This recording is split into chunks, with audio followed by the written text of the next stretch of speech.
Hello everyone and welcome. In today's video I'll show you how to use Screen Mirror Ring and Cast to TV on an Honor 600 Pro.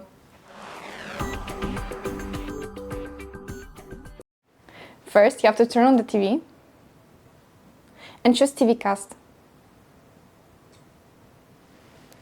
Then on your phone, you have to scroll down into Options, make sure you're connected to the Wi-Fi and press Wireless Projection.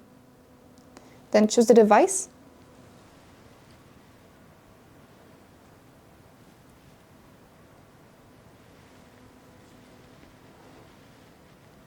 And now we're connected. Some devices won't have this option, so make sure your phone and TV are compatible. And to disconnect, you have to press on top of your screen and unlink. And that's it for today. Thank you so much for watching. Make sure to like and subscribe, and I'll see you in the next one.